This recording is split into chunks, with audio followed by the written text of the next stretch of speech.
Hello students, again welcome on the platform of Saeed Pramod B.Ed College online classes for the physics part 1 under the course B.Ed BSc integrated course. Okay. And today's topic, this is a power series method implementation with example. Okay. So, we have seen one example, okay, in previous lecture, and after that we will continue this example because we could not solve this example finally. Okay. So, we are going to solve the example in fully finished condition. Okay. So, the differential equation which was to be solved by power series method was d2 y upon dx square plus xy is equal to 0. So, this was the question, and for that we have reached up to I think 6th step, and we obtained equation up to here. Okay. So, first I would like to complete the solution, then again I will revise one by one step, so that there should not be any problem to understand you. Okay. So, I think if you remind or remember the previous class, okay, so we have this up to here 2a2 into x to the power 0 plus summation n is equal to 1 up to infinity. Okay. N plus 1 into n plus 2 into a n plus 2 plus a n minus 1, and this whole is multiplied by x n is equal to 0. So, up to here we have already reached to solve the examination this example. Now, we are going to take a next step. Okay. So, in the next step I think this is step number 6. In the step number 6, equate the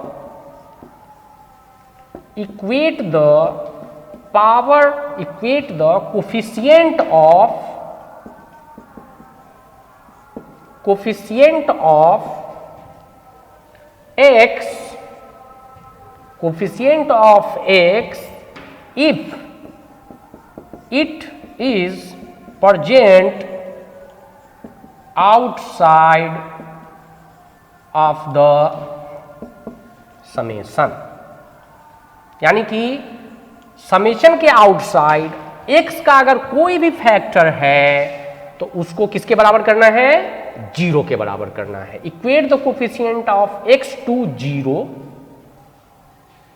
if it is present outside of the summation, यानी कि summation वाला part ये है, this is the part of summation, and apart from this if there is any extra term of x, so we have to equate the coefficient of x to 0. Okay. So, here this is x to the power 0, and what is the coefficient is that 2a naught. Okay. So, 2a2 will be 0. Okay. So, value of a2 will be 0.2 means 0. So, we got the value of a2, यहाँ पे हमने लिख लिया. ठीक है. Okay. a2 का value हमको मिल गया. Okay. Now the next step. अभी इसके आगे का स्टेप क्या है, step number 7.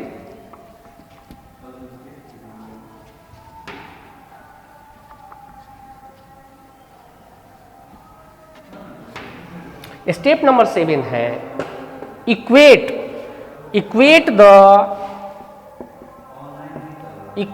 The coefficient of x raised to n under the summation. यानी कि समेशन के बाहर वाला पार्ट हमने पिछले स्टेप में कर लिया, अभी समेशन के अंदर वाला पार्ट करना है हमको, ठीक है। तो अगर समेशन के अंदर वाला पार्ट करेंगे तो ये xn है और xn का कोफिशिएंट क्या है, ये है, इसको इक्वेट करना है 0 के टू 0, ओके, इसको 0 के बराबर करना है, 0 के इक्वेट करना है। सो n plus 1 into n plus 2 an plus 2 plus an minus 1 will be 0. Okay, now we got those equation. Now we have to find out the value of an plus 2. This will be how much? Minus a n minus 1 upon n plus 1 into n plus 2. So we got this relation. ये कैसे आया relation, फिर एक बार देख लीजिए कि xn के coefficient को जो समेशन के अंदर है उसको 0 के इक्वेट करना है, तो हमने ये वाला जो कोफिशिएंट है इसको 0 के इक्वेट किया और इसका वैल्यू निकाला। What is this? This is very important term. This is nothing but this is called reoccurrence relation. What is called? Reoccurrence relation, or sometimes it is known as difference equation. Okay, so this is required reoccurrence relation or difference equation by this solution. Okay, ये हमको reoccurrence relation जब तक नहीं मिलेगा तब तक हम different value of ए नहीं निकाल सकते। अपना इंटेंशन क्या है? अपना इंटेंशन है a2 का वैल्यू निकालना, a3 का वैल्यू निकालना, a4 का वैल्यू निकालना, a5 अप टू इंफिनिटी तक का वैल्यू निकालना है। और ये अगर निकालना है तो अपने पास ये रिलेशनशिप रहना आवश्यक है। इसमें एक चीज और मैं भूल गया बताना कि since this summation started equal from n equal to 1, so this implies n is greater than equal to 1. n का वैल्यू एक या उससे ज्यादा के लिए वैल्यूएबल है, एक से जो कम वैल्यू होगा उसके लिए वैल्यूएबल नहीं है, because the summation is starting from n equal to 1। ठीक है, तो with the help of this reoccurrence relation we can find out the value of a3, a4, a5 up to so on as much as we can. Okay, so we got this relation called reoccurrence relation.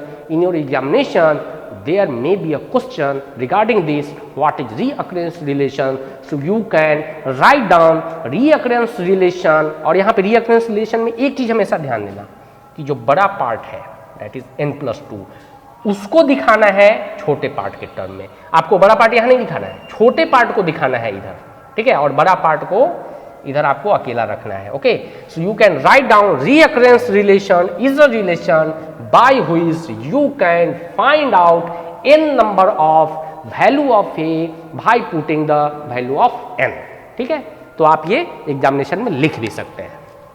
तो अभी हम कहां तक पहुंच गए? Step number 8 तक। What is step number 9? आ रहा है क्या समझ में? This seems is somewhat typical but not as typical as it seems. इतना भी टिपिकल नहीं है जितना आपको दिखाई दे रहा है, और दिस इज अ फिजिक्स, सो थोड़ा तो टिपिकल रहेगा ही। आपको समझना पड़ेगा, आपको प्रैक्टिस करना पड़ेगा। Practice is the most important और the strongest weapon to solve this type of typical solutions. Okay, इसमें बहुत सारे स्टेप हैं, लेकिन स्टेप बाय स्टेप अगर आप इसको याद करेंगे, प्रैक्टिस करेंगे, तो this is not as difficult. Okay, अभी नेक्स्ट स्टेप क्या है? Step number 9। Step number 9, step number 9 है as soon as you got the reoccurrence relation, so take various values of n to find out values of or to obtain single word, obtain A3, A4, A5, A6, A7 as much as we can up to infinity. Okay, अभी आप पूछेंगे कि A3 क्यों, A2 क्यों नहीं, because कि आपका A2 value already हमने निकाल चुके हैं यहाँ पे, ठीक है, और A1 और A0 वो तो एज इट इज है, उसको निकालने की जरूरत ही नहीं है, बिकॉज कि in the difference of power series method as well as Frobenius method में हमने आपको ये एक्सप्लेन किया था पहले ही। ये क्या एक्सप्लेन किया था कि पावर सीरीज मेथड के फाइनल सॉल्यूशन में A0 और A1 रहेगा ही रहेगा, बल्कि A2, A3, A4, A5 ऐसा कुछ भी टर्म नहीं रहेगा, इसलिए A0 और A1 निकालने की जरूरत नहीं है। और हमको A2 ऑनवर्ड्स वैल्यू निकालना है, जिसमें A2 का ऑलरेडी हम निकाल चुके हैं। वो कैसा निकला? Equate the extra power of x, coefficient है उसका 0 के हमको बराबर करना था, ठीक है। अब हम क्या करेंगे? What is the recurrence formula? What we have obtained from the equation, that is an plus 2 is equal to minus a n minus 1 upon n plus 1 into n plus 2. Okay, अब n के different values डालेंगे, ठीक है, और a3, a4, a5 का value निकालेंगे। तो सबसे पहले हम क्या लिखेंगे? For n is equal to 1। हम 1 से क्यों स्टार्ट किया? क्योंकि this implies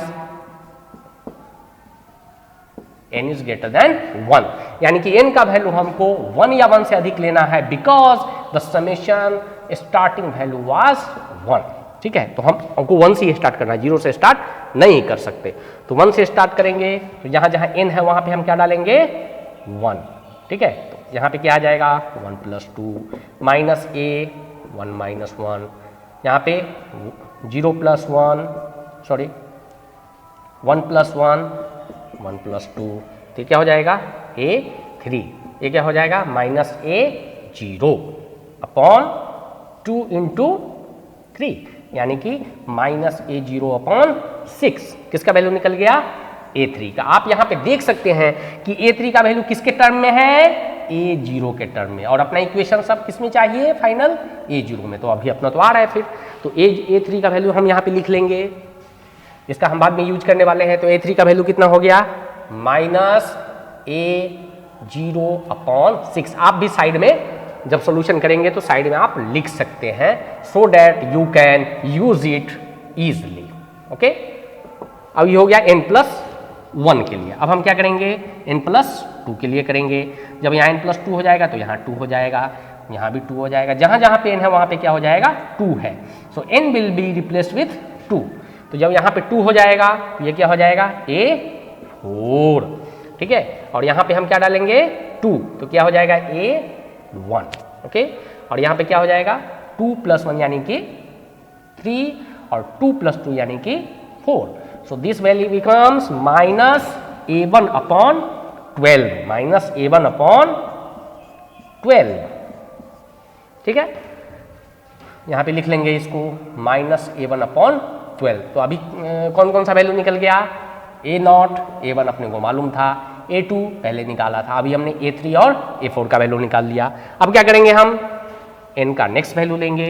will take the next value of n is 3। तो जहाँ जहाँ पे n है वहाँ पे हम क्या करेंगे? 3 डालेंगे, वेरी इजी। यहाँ पे 3 डालेंगे, ओके। मैं यहाँ पे ऐसा मिटा कर लिख रहा हूँ, आप मत करना, ठीक है, आपको फ्रेश लेना पड़ेगा, ठीक है। यहाँ पे क्या हो जाएगा? 3 - 1 इंटू यानी कि 2, और 3 + 1 यानी कि 4, और 3 + 2 यानी कि 6, ओके, ठीक है। और माइनस A2 अपॉन ये 5 है, सॉरी 5 है, इंटू 20, यानी कि क्या हो जाएगा? Minus A2 upon 20। लेकिन A2 का वैल्यू कितना निकाला है हमने? 0। ये 0 वैल्यू यहाँ पे डाल देंगे, क्या हो जाएगा? 0 अपॉन 20 यानी कि 0, यानी कि A5 का वैल्यू कितना आ गया? 0।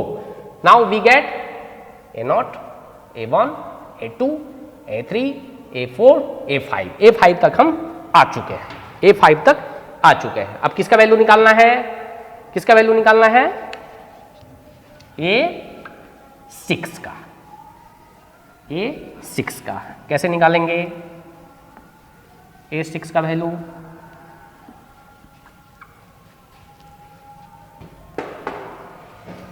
ये रिलेशन क्या है? an minus one n plus one into n plus two. यहाँ पे क्या डालेंगे? n इक्वल टू 4, तभी तो 6 आएगा ना। क्या हो जाएगा? 4 प्लस 2। तो यहाँ क्या हो जाएगा? a 4 minus 1, 4 plus 1, 4 plus 2। तो यहाँ पे क्या हो जाएगा? माइनस a3 अपॉन 4 1 5 और 4 2 6 पंचे 30, यानी कि 30 माइनस a3 अपॉन 30। अब यहाँ पे देखिए माइनस 1 अपॉन 30 बाहर निकाल दो, और a3 का वैल्यू कितना है? Minus a0 upon 6। तो यहाँ पे डाल देंगे माइनस a0 अपॉन 6। ये माइनस माइनस क्या हो जाएगा? प्लस, और ये a0 upon 180। Okay, so now we got the value of a6। What is this? This is a6 is a0 upon 180। आप a7 का भी निकाल सकते हो, a8 का भी निकाल सकते हो, नो इशू। आपको अगर a7 का निकालना है तो क्या करना पड़ेगा? n के जगह पे 5 डालना पड़ेगा, वो भी वैल्यू निकलेगा। ठीक है, ओके। तो हम a6 तक ही निकालेंगे। ठीक है, अभी नेक्स्ट स्टेप क्या है? स्टेप 9 तक आ गए। स्टेप 9 में क्या करना है? Put various values of n to find out obtain the value of a from the reoccurrence or difference equation। अभी फाइनल स्टेप क्या है? What is the final step? This is the final step, that is step number 10। step number 10, what is the step number 10? Can you tell me? अभी आप तो आपके पास सब कुछ आ गया, अब क्या करना है? Put the values of a, that is a2। I am not writing a not a1 because a not and a1 is the already part of the solution, so हमको लिखने की जरूरत नहीं है। तो put the value of a right from a2, a3, a4, a5, a6, a7 and up to infinity। क्योंकि मैंने तो 6 तक निकाला, आप 7 8 तक भी निकाल सकते हो। ठीक है, अब क्या करना है? Put the values of a this in assumed solution. In assumed solution. Assumed solution क्या था? y is equal to summation of n is equal to 0 to infinity an xn। इस इक्वेशन में आपको a के सारे वैल्यू निकालने हैं, डालने हैं। ठीक है, और डाल देने के बाद y का फाइनल रिजल्ट आ जाएगा। अब इसको एक्सपेंड करेंगे। एक्सपेंड करने के लिए क्या करना है? n का वैल्यू यहाँ पे 0 से स्टार्ट करके आगे बढ़ते जाना है। तो पहला 0 करेंगे तो क्या हो जाएगा? a0 x to the power 0, फिर 1 डालेंगे तो a1 x to the power 1 plus a2 x to power 2, a3 x to power 3, a4 x to power 4 plus a5 x to the power 5 plus a6 x to power 6 plus up to infinity। When you will expand this summation in terms of x and a, you will get the relation like this। अब क्या करना है आपको? कुछ नहीं करना है। a0 और a1 तो एज इट इज रहेगा, a2, a3, a4, a5, a6 इसका वैल्यू यहां पे तो है, यही तो डालना है आपको। डालिए, put the value, get the result.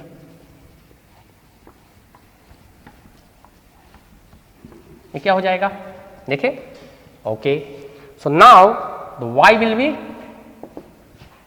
a0 because anything to power 0 is equal to 1 plus a1 into x। यहां तक तो हमको कुछ करना ही नहीं है, अब यहां से करना है, plus a2 into x to power 2। तो a2 कितना है? 0, तो 0 into x square plus a3 कितना है? माइनस a0 अपॉन 6, तो minus a0 upon 6 into x to the power 3 plus a4 कितना है? Minus a1 upon 12 minus a1 4 plus x5 कितना है 0, यानी कि 0 into x to the power 5 plus a6 कितना है a naught upon 180 into x to the power 6 plus up to infinity. Easy. अब इसको क्या करना है simplify. Simplification is the most important things of any type of mathematical solution. Simplify करना आपको आना चाहिए। सिंप्लीफाई मीन्स क्या, स्टेप बाय स्टेप आपको आगे उसको सोल्व करना है मैथमेटिकली। ओके, तो इसको अगर हम सिंप्लीफाई करेंगे तो क्या हो जाएगा, ये ए नॉट प्लस a1x, ये 0 हो गया, खत्म। यहाँ पे क्या हो जाएगा माइनस, ये प्लस माइनस क्या हो जाएगा minus a naught upon 6 x to the power 3, फिर ये माइनस हो जाएगा minus a1 upon 12 x to the power 4, ये वाला पार्ट 0 बिकॉज कि यहाँ पे 0 है, ठीक है। ये बचेगा ये plus a naught upon 180 x to the power 6 up to infinity. आप चाहे तो यहाँ भी आंसर लिख सकते हैं, दिस इज ऑल्सो आंसर, कोई दिक्कत नहीं है। लेकिन एक चीज मैं आपको बताना चाह रहा हूँ, याद दिलाना चाह रहा हूँ कि आपको फाइनल आंसर लिखने से पहले ये देखना पड़ेगा कि इसमें a1 और a नॉट छोड़कर a का कोई भी तीसरा वैल्यू नहीं आना चाहिए, जहां भी यही दोनों टर्म चाहिए। तो ये कैसे चेक होगा, इसको सिंप्लीफाई कर लेंगे तो अपने को पता चल जाएगा कि a1 और a नॉट के अलावा भी कुछ है क्या, अगर रहेगा तो पता चल जाएगा। तो कैसे करेंगे हम, a नॉट वाला एक टर्म बना दो, a1 वाला एक टर्म बना दो, बस, तीसरा ऑप्शन तो है ही नहीं। तो उस ऑप्शन को चेक करने के लिए क्या करना है आपको, ये टर्म बना दो। तो हम जितने भी a नॉट वाला टर्म है उसमें से a नॉट कॉमन ले सकते हैं क्या, यहाँ पे 3 टर्म है तो a नॉट कॉमन लेंगे तो यहाँ पे क्या बचेगा 1, फिर यहाँ पे माइनस एक्स क्यूब अपॉन 6, फिर कौन सा टर्म है, ये टर्म है, क्या है x रेज टू 6 अपॉन 180। इसको ब्रैकेट देना है क्या, नहीं, ऐसे तो और भी पार्ट आगे आएंगे अप टू इंफिनिटी तक। ये तो हमने इतना ही वैल्यू लिया है, और भी वैल्यू आप डाल सकते हैं, मैं नहीं डाल रहा हूँ, आप डाल सकते हैं, ठीक है। तो ये a नॉट का हो गया। अब क्या करेंगे, प्लस जो a1 वाला टर्म है उसको भी साथ में ले लेंगे। तो a1 वाला टर्म कौन सा है, एक ये है, तो यहाँ पे क्या बचेगा x, फिर a1 वाला टर्म कहाँ है, यहाँ पे है, तो ये क्या बचेगा minus x4 upon 12 plus up to infinity. तो ये आपका फाइनल आंसर हो गया, जो कि केवल a1 और a नॉट के टर्म में है और यहाँ पे कोई भी डिफरेंशिएशन नहीं है, कोई भी डेरिवेटिव नहीं है। तो we got this solution from power series method. तो आई थिंक आपको समझ में आ जाना चाहिए। लेकिन चूंकि this question have been solved in 2 lectures, तो थोड़ा डिसकंटिन्यूटी हो गया होगा, there might be some discontinuity, so I will again explain 1 by 1 steps. Simply मैं सोल्व नहीं करूंगा, केवल आपको स्टेप बताऊंगा ताकि आपको रिवाइज हो जाए। तो अभी आप क्या कर लीजिए, जो पहला क्लास का जो था जहां से हमने ये सॉल्यूशन स्टार्ट किया था वो आप पेज पलट लीजिए, वहां से आप केवल आपको कंफर्म करना है कि जो मैं बोल रहा हूं वो सही है क्या नहीं है। अगर कुछ गलत है तो आप बताएंगे, तो मुझे तो नहीं पता चलेगा, लेकिन आप खुद सोच सकते हैं, you can think on yours, okay.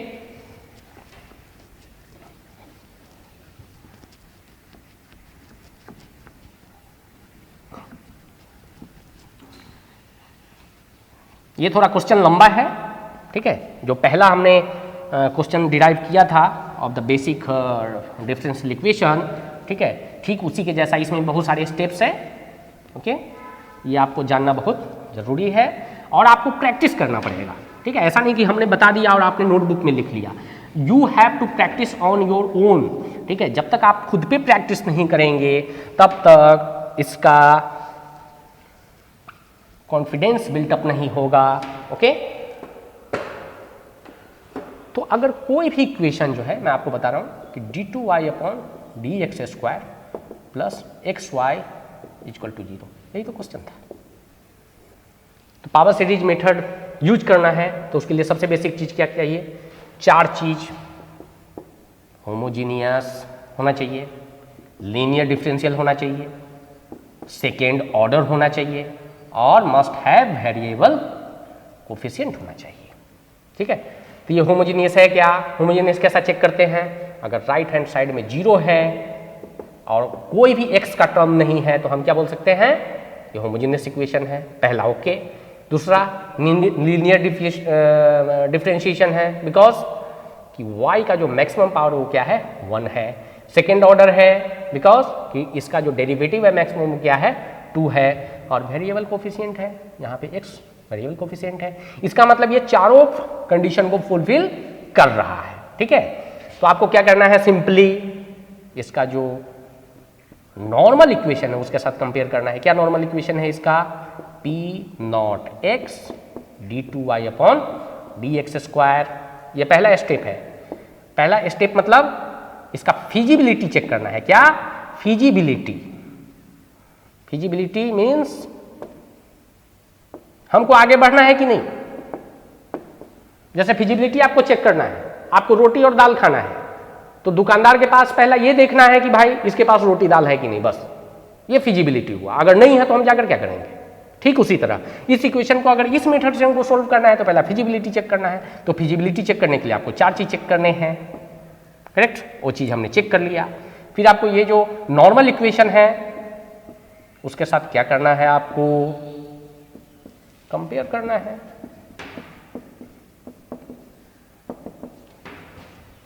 इस दोनों इक्वेशन को आपको क्या करना है? नेक्स्ट स्टेप में कंपेयर करना है। जब कंपेयर करेंगे तो किसका किसका वैल्यू निकलेगा?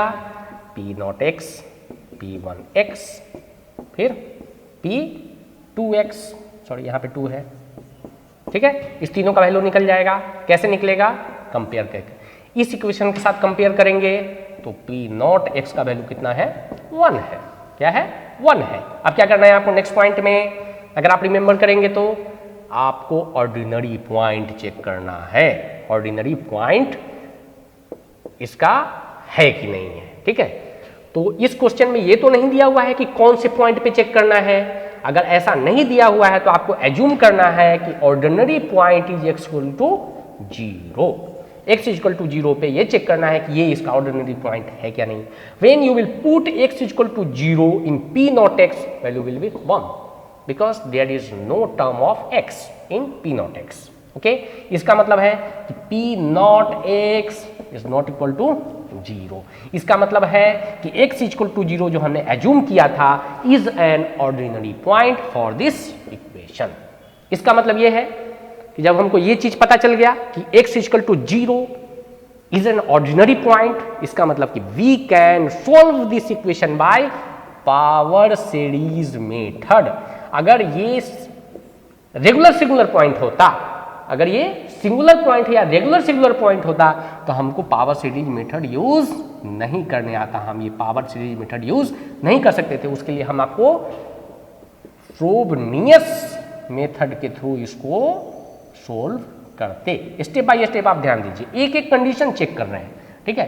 तो ये कंडीशन चेक करने के बाद क्या हुआ कि पावर सीरीज मेथड यूज करना है। अब क्या करना है? कुछ नहीं करना है, आगे के स्टेप लेना है। नेक्स्ट स्टेप में क्या करना है? आपको इसका सॉल्यूशन एज्यूम कर लेना है। क्या करना है? सॉल्यूशन एज्यूम करना है। तो क्या एज्यूम करना है सॉल्यूशन? देखिए पेज में नीचे जो आप लिखे होंगे, जो इसका फर्स्ट क्लास था, फर्स्ट लेक्चर था उससे, ठीक है, उसमें ऐसा लिखा होगा assume the solution a equal to summation n equal to 0 to infinity an xn। आप यहाँ पे भी एक्सपेंड कर सकते हैं इसको, जो हमने फाइनल सॉल्यूशन में लिया था। That will be a naught plus a1x plus a2x square plus a3x cube up to infinity. लेकिन इसका यूज हम बाद में करेंगे, अभी हमको इसका यूज करना है। ठीक है। Once you have assumed the solution, अभी नेक्स्ट स्टेप में क्या करना है? इसको एक बार क्या निकालना है? dy अपन dx, यानी इसको डिफरेंशिएट करना है विथ रिस्पेक्ट टू x। तो क्या हो जाएगा? dy upon dx। इसको डिफरेंशिएट कीजिए। मैं पूरा डिफरेंशिएट नहीं करने वाला हूं, मैं आपको इसलिए बता रहा हूं क्योंकि अगर किसी भी समेशन का आप डिफरेंशिएट करते हैं तो उसमें भी कुछ पॉइंट है। अगर डिफरेंशिएट करेंगे तो ये n वाला वैल्यू यहां पे आ जाएगा और ऊपर पावर कम हो जाएगा, बाकी सब चीज सेम रहेगा, है ना। ठीक है। चेंज कहां होगा? जब ये n-1 यहां पे आएगा, ठीक है, कम हो रहा है, इसका मतलब है कि इसका स्टार्टिंग वैल्यू उतना बढ़ जाएगा। This is the magic of differentiation of any summation. अगर किसी भी समेशन का आप डिफरेंशिएशन करते हो तो x का वैल्यू जितना कम होगा उतना ही इसका जो लोअर वैल्यू है और स्टार्टिंग वैल्यू ऑफ समेशन क्या हो जाएगा, बढ़ जाएगा। ठीक है, तो dy का dx निकल गया। अब आपका क्या निकालना है, d2y अपॉन dx स्क्वायर। फिर से उसका डिफरेंशिएट करेंगे तो क्या होगा, ये n-2 हो जाएगा, यहाँ पे n-1 से मल्टीप्लाई हो जाएगा, सिंपल। ठीक है, जैसे ही यहाँ पे n-2 होगा तो ये भी तो 2 हो जाएगा भाई, क्योंकि यहाँ पे 1 से घट रहा है तो यहाँ पे 1 बढ़ जाएगा। ठीक है, तो ये क्या हो जाएगा, n equal to 2 to infinity n into n-1 x to n-2। Okay, जब आपके पास अभी तीनों वैल्यू आ गया किसका, y, dy अपॉन dx और d2y अपॉन dx स्क्वायर, ये तीनों वैल्यू लाने के लिए तो हम ये कर रहे थे। Once you will get the value of this 3, इस वैल्यू को पुट करना है आपको ओरिजिनल इक्वेशन में। ठीक है, जब आप ओरिजिनल इक्वेशन में करेंगे, ठीक है, जब इसको ओरिजिनल इक्वेशन में करेंगे तो अगला स्टेप क्या है, अगला स्टेप बहुत इंपॉर्टेंट है। ऐसे स्टेप तो सब इंपॉर्टेंट है, लेकिन जिसमें थोड़ा सा एक मेथड यूज करना पड़ता है, इंडेक्सिंग मेथड, इसके लिए मैं उसको थोड़ा ज़्यादा इंपॉर्टेंस दे रहा हूँ, क्योंकि ये सिंपल चीज़ तो आप कर ही लोगे, जो थोड़ा टिपिकल है वो चीज़ मैं आपको पॉइंट आउट कर रहा हूँ, मैं आपको बोल्ड कर रहा हूँ, मैं आपको हाईलाइट कर रहा हूँ। ओके, आपने डाल दिया, ठीक है, ये इक्वेशन 2 समेशन के फॉर्म में आ जाएगा। ठीक है, एक तो स्टार्टिंग फ्रॉम 0 रहेगा, एक स्टार्टिंग फ्रॉम 2 रहेगा, मैं ऐसा ही बता रहा हूँ। ठीक है, जब ये डालने के बाद जो इसका नेक्स्ट स्टेप है बहुत इंपॉर्टेंट है कि make all the power of x to x raise to n। अभी जितना भी पावर है, चाहे वो n-2 है, फॉर एग्जाम्पल अगर n-2 है तो उसको भी n बनाना है, अगर n-1 है उसको भी n बनाना है, अगर n+1 है उसको भी n बनाना है। ठीक है, तो ये बनाने के लिए हम एक मेथड यूज करते हैं, सो कॉल्ड इंडेक्सिंग मेथड। क्या, इंडेक्सिंग मेथड। इंडेक्सिंग मेथड का अगर यूज करना है तो कैसा यूज करते हैं, ये समेशन है स्टार्टिंग फ्रॉम 1, फॉर एग्जाम्पल यहाँ पे अगर n-1, यहाँ पे x रेज टू n-2 है, ठीक है, और यहाँ पे a रेज टू n, अगर इसको इंडेक्स करना है, इंडेक्स मीन्स क्या, इसका जो सॉल्यूशन है इसका वैल्यू चेंज नहीं होना चाहिए। इंडेक्सिंग का मतलब होता है कि इंडेक्सिंग करने के बाद भी उसके सॉल्यूशन में अंतर नहीं आना चाहिए। अगर इस एग्जाम्पल में मैं n फॉर 1 मिनट के लिए हटा देता हूं तो क्या हो जाएगा, इसका एक्सपेंड करेंगे तो x1, x2, x3, और इंडेक्सिंग करने का मतलब है कि अगर इसको x रेज टू n करना है, जो ये स्टेप में दिखा है, इसका मतलब इसमें 2 ऐड करना पड़ेगा। जब इसमें 2 ऐड करेंगे तो ये 2 कम हो जाएगा, अगर n इक्वल टू 2 है तो n इक्वल टू 0 हो जाएगा। ठीक है, दिस इज द इंडेक्सिंग। अगर अब इसको इंडेक्स करके हम अगर ऐसा करते हैं n इक्वल टू 0 और यहाँ पे x रेज टू n या x रेज टू 1 करते हैं यहाँ पे, ठीक है ना, तो क्या हो जाएगा वैल्यू x1, x2, x3, यानी कि दोनों का वैल्यू सेम हो रहा है, और जहां जहां पे n रहेगा, ठीक है, वहां पे n+2 हो जाएगा, अगर n है तो n+1 हो जाएगा। So this is called indexing. तो ये इंडेक्सिंग आपको हर एक जितना भी समेशन रहेगा उसमें लगाना है, क्या करने के लिए, x रेज टू n करने के लिए। ये नेक्स्ट स्टेप है। उसका अगला स्टेप क्या है, जो मैंने आपको आज से बताया है, उसका अगला स्टेप क्या है कि समेशन से बाहर अगर x का कोई भी पार्ट है तो उसके कोफिशिएंट को 0 के इक्वेट करना है। जब 0 के इक्वेट करेंगे तो आपको किसका वैल्यू निकल जाएगा, a2 का। उसके बाद क्या करना है आपको, जो समेशन का पार्ट है और उसमें जो xn का कोफिशिएंट है समेशन के अंदर, उसको भी 0 के बराबर करना है। जब 0 के बराबर करेंगे तो आपको क्या मिलेगा, रीअक्रेंस, वेरी वेरी इंपॉर्टेंट, रीअक्रेंस रिलेशन। ठीक है, रीअक्रेंस रिलेशन इस केस में क्या था, n+2 equal to -n-1 upon n+1 into n+2। ठीक है, इसको समटाइम्स क्या बोलते हैं, डिफरेंस इक्वेशन भी बोलते हैं। And this implies n is greater than 1, यानी कि जो भी लोअर लिमिट है, जो भी स्टार्टिंग वैल्यू ऑफ समेशन का है, n का वैल्यू उससे या उससे अधिक होगा।